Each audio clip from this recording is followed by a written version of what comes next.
ಎಲ್ಲರಿಗೂ ನಮಸ್ಕಾರ. ಭಾರತೀಯ ಸಂಸ್ಕಾರ ಯೂಟ್ಯೂಬ್ ಚಾನಲ್ಗೆ ತಮಗೆಲ್ಲ ಆಧಾರದ ಸ್ವಾಗತ. ಈ ಚಾನಲ್ನಲ್ಲಿ ನಾವು ಶ್ರೀಮದ್ ಭಗವದ್ಗೀತೆಯನ್ನು ಹೇಳ್ಕೊಡ್ತಾ ಇದ್ದೀವಿ. ಈ ಭಗವದ್ಗೀತೆಯಲ್ಲಿ ಸುಮಾರು 18 ಅಧ್ಯಾಯಗಳು, 700 ಸಂಸ್ಕೃತ ಶ್ಲೋಕಗಳು ಇವೆ.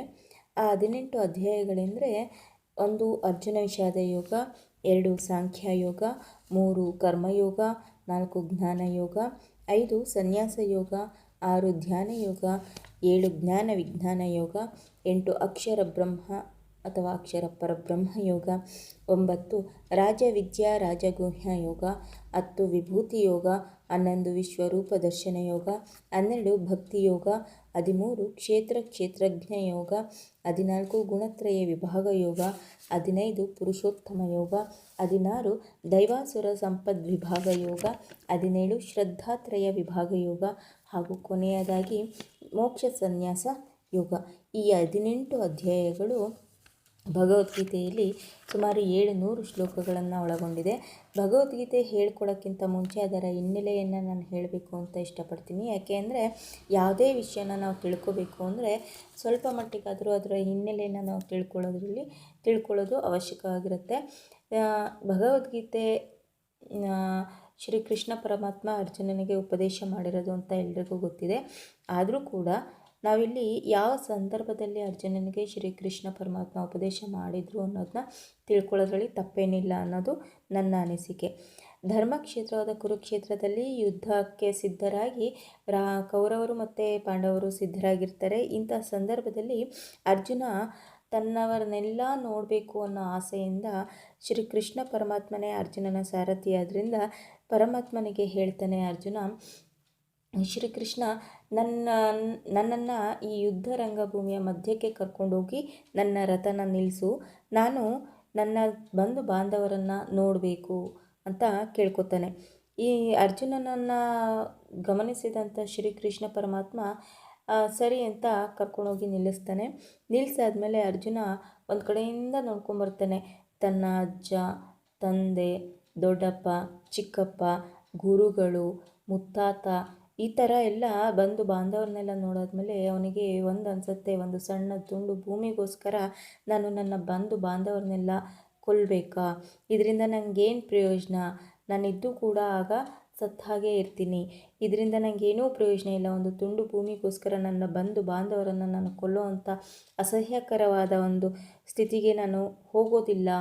ಕೃಷ್ಣ, ನನ್ನನ್ನು ಈ ಯುದ್ಧ ರಂಗಭೂಮಿಯಿಂದ ಬೇರೆ ಕಡೆ ಕರ್ಕೊಂಡು ಹೋಗು, ನಾನು ಯುದ್ಧ ಮಾಡಲ್ಲ ಅಂತ ತನ್ನ ಶಸ್ತ್ರಗಳನ್ನ ತ್ಯಾಗ ಮಾಡ್ತಾನೆ. ಇಂತಹ ಸಂದರ್ಭದಲ್ಲಿ ಶ್ರೀಕೃಷ್ಣ ಪರಮಾತ್ಮ ಒಂದು ಮಾತು ಹೇಳ್ತಾನೆ. ಏನಂದರೆ, ನಾವು ಧರ್ಮಕ್ಕಾಗಿ ಹೋರಾಡಬೇಕು. ಇದು ಧರ್ಮಯುದ್ಧ. ನೀನು ಯುದ್ಧ ಮಾಡು ಬಿಡು, ಧರ್ಮ ಗೆದ್ದೇ ಗೆಲ್ಲತ್ತೆ. ಯಾಕೆಂದರೆ ಇಲ್ಲಿ ನಿಂತಿರೋ ಅಷ್ಟೂ ನಿನ್ನ ಬಂಧು ಬಾಂಧವರು ಈಗಾಗಲೇ ನನ್ನ ಹತ್ರನೇ ಇದ್ದಾರೆ. ಇವ್ರನ್ನ ನೀನು ನಿಮಿತ್ತವಾಗಿ ಮಾತ್ರ ನೀನು ಕೊಲ್ಲಬೇಕೇ ಹೊರತು, ಹೋರಾಡಬೇಕೇ ಹೊರತು ಇದರಲ್ಲಿ ನಿನ್ನ ಸ್ವಾರ್ಥ ಅನ್ನೋದು ಏನೂ ಇರೋದಿಲ್ಲ. ಇದು ಈಗಾಗಲೇ ಎಲ್ಲ ಜನಗಳು ನನ್ನಲ್ಲೇ ಸೇರಿದ್ದಾರೆ. ಈಗ ನೀನು ವಿಮುಖನಾಗಿದ್ದರೆ ಧರ್ಮ ಮತ್ತು ಅಧರ್ಮದ ವಿರುದ್ಧ ಮನುಷ್ಯರಿಗೆ ಅಂದರೆ ನಮ್ಮಂಥ ಹುಲುಮನವರಿಗೆ ಏನೂ ಅರ್ಥ ಆಗೋದಿಲ್ಲ. ಅದರಿಂದ ನೀನು ಏನು ಮಾಡಬೇಕು, ಧರ್ಮನ ನ್ಯಾಯ ನಿಷ್ಠೆನ ಸತ್ಯನ ಎತ್ತಿಡಿಬೇಕು ಅಂದರೆ ಈ ಧರ್ಮಯುದ್ಧನ ನೀನು ಮಾಡಲೇಬೇಕು. ಅದರಿಂದ ನೀನು ಏನು ಕಳ್ಕೊತೀಯ ಏನು ಪಡ್ಕೋತೀಯ ಅನ್ನೋದು ದೊಡ್ಡದಲ್ಲ, ಆದರೆ ಧರ್ಮನ ಉಳಿಸ್ತೀಯ ಅನ್ನೋದು ಮಾತ್ರ ದೊಡ್ಡ ವಿಷಯ ಆಗುತ್ತೆ ಅಂತ ಹೇಳಿ ಈ 18 ಅಧ್ಯಾಯಗಳನ್ನೊಳಗೊಂಡ 700 ಶ್ಲೋಕಗಳನ್ನ ಭಗವದ್ಗೀತೆಯಲ್ಲಿ ಉಪದೇಶ ಮಾಡಿದ್ದಾರೆ ಶ್ರೀಕೃಷ್ಣ ಪರಮಾತ್ಮ. ನಾನು ನಿಮಗೆ ಹೇಳಿದೆ, ಈಗ ಮೊದಲನೇ ಅಧ್ಯಾಯ ಯಾವ್ದು ಬರುತ್ತೆ ಅಂದರೆ ಅರ್ಜುನ ವಿಷಾದ ಯೋಗ ಅಂತ. ಆದರೆ ನಾನು ಫಸ್ಟು ಸ್ಟಾರ್ಟಿಂಗ್ ನಿಮಗೆ ಭಕ್ತಿ ಯೋಗ 12ನೇ ಅಧ್ಯಾಯದ ಭಕ್ತಿ ಯೋಗನ ಹೇಳ್ಕೊಡ್ತೀನಿ. ಯಾಕೆ ಅಂದರೆ ವಿಷಾದ ಯೋಗ ಸ್ಟಾರ್ಟಿಂಗಲ್ಲಿ ಬೇಡ ಅಂತ. ಯಾಕೆಂದರೆ ನನ್ನ ಗುರುಗಳು ಸಹ ನಮಗೆ ವಿಷಾದ ಯೋಗ ಹೇಳ್ಕೊಟ್ಟಿರಲಿಲ್ಲ. ಫಸ್ಟು ಧ್ಯಾನ ಶ್ಲೋಕ, ಗಣಪತಿ ಸ್ತುತಿ, ಗುರುಗಳಿನ ಸ್ತುತಿ, ಆಮೇಲೆ ಧ್ಯಾನ ಶ್ಲೋಕ, ನೆಕ್ಸ್ಟು ಭಕ್ತಿ ಯೋಗ. ಭಕ್ತಿ ಯೋಗದಲ್ಲಿ 20 ಶ್ಲೋಕಗಳಿವೆ. ಈ ಭಕ್ತಿ ಯೋಗ ಮಕ್ಕಳು ಕಲಿತ್ರೆ ತುಂಬಾ ಒಳ್ಳೆಯದು. ಅವರ ವಿದ್ಯೆಗೆ ತುಂಬ ಎಫೆಕ್ಟಿವ್ ಆಗಿ ಕೆಲಸ ಮಾಡುತ್ತೆ. ಮಕ್ಕಳು ಕೇಳಿಸ್ಕೊತಾನೆ ಕಲಿತಾರೆ. ಅವ್ರಿಗೇನು ಕಲಿಸ್ಬೇಕು ಅನ್ನೋ ಅವಶ್ಯಕತೆ ಇರೋದಿಲ್ಲ. ಪುಟ್ಟ ಮಕ್ಕಳು ಈ ಜ್ಞಾಪಕ ಶಕ್ತಿ ಜಾಸ್ತಿ ಇರುತ್ತೆ, ಶ್ರವಣ ಜ್ಞಾನ ಜಾಸ್ತಿ ಇರುತ್ತೆ. ಹಾಗಾಗಿ ಪುಟ್ಟ ಮಕ್ಕಳಿಗೆ ಇದನ್ನು ಕೇಳಿಸ್ತಾ ಬನ್ನಿ. ಜೊತೆಗೆ ನೀವು ಕೂಡ ಅದನ್ನು ಹೇಳ್ತಾ ಬರ್ಬೋದು. ನಿಮಗೆ ನನ್ನ ಜೊತೆ ಹೇಳೋದಕ್ಕೆ ಕಷ್ಟ ಆಗುತ್ತೆ ಅಂದರೆ ನಾನು ಡಿಸ್ಕ್ರಿಪ್ಷನ್ ಬಾಕ್ಸಲ್ಲಿ ನಿಮಗೆ 12ನೇ ಅಧ್ಯಾಯ ಮತ್ತು ಗುರುಸ್ತುತಿ ಮತ್ತು ಗಣಪತಿ ಸ್ತುತಿಗಳನ್ನ ಹಾಕಿರ್ತೀನಿ. ನಾನು ಹೇಳೋದನ್ನು ಪ್ರಾಕ್ಟೀಸ್ ನನ್ನ ಜೊತೆನೇ ಮಾಡ್ತಾ ನೀವು ಡಿಸ್ಕ್ರಿಪ್ಷನ್ ಬಾಕ್ಸಲ್ಲಿರೋ ಅಂಥದ್ದನ್ನ ನೋಡ್ಕೊಂಡು ಹೇಳ್ಬೋದು. ಜೊತೆಗೆ ನಿಮ್ಮ ಹತ್ರ ಏನಾದರೂ ಭಗವದ್ಗೀತೆ ಬುಕ್ ಇದ್ದರೂ ಸಹ ಅದನ್ನು ನೋಡಿಕೊಂಡೆ ನನ್ನ ಜೊತೆ ಪ್ರಾಕ್ಟೀಸ್ನ ಮಾಡ್ಬೋದು. ಇದರಿಂದ ಎಲ್ಲರಿಗೂ ಒಳ್ಳೆಯದಾಗುತ್ತೆ. ಪ್ರತಿಯೊಬ್ಬರ ಮನೆಯಲ್ಲೂ ಕೂಡ ಭಗವದ್ಗೀತೆ ಅನ್ನೋ ಒಂದು ಹಿಂದೂ ಧರ್ಮ ಗ್ರಂಥ ಇರಲೇಬೇಕು ಅನ್ನೋದು ನನ್ನ ಅನಿಸಿಕೆ. ನೀವು ಕೂಡ ಅದನ್ನು ತರಿಸಿಟ್ಕೊಳ್ಳಿ. ಅಕಸ್ಮಾತಾಗಿ ತರಿಸಿಟ್ಕೊಳ್ಳೋಕ್ಕೆ ನಿಮ್ಮ ಹತ್ರ ಸಾಧ್ಯ ಆಗ್ದಲೇ ಇದ್ದರೆ ಡಿಸ್ಕ್ರಿಪ್ಷನ್ ಬಾಕ್ಸಲ್ಲಿ ನಾನು ಭಗವದ್ಗೀತೆಯ ಯಾವ ಶ್ಲೋಕಗಳನ್ನ ಹೇಳ್ತೀನೋ ಅದನ್ನು ಡಿಸ್ಕ್ರಿಪ್ಷನ್ ಬಾಕ್ಸಲ್ಲಿ ಹಾಕಿರ್ತೀನಿ. ದಯವಿಟ್ಟು ನೋಡಿ.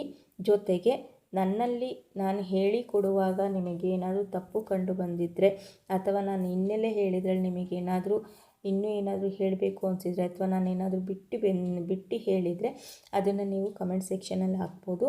ನಾನು ಅದನ್ನು ತಿದ್ಕೊಳ್ಳುವಂಥ ಪ್ರಯತ್ನ ಮಾಡ್ತೀನಿ.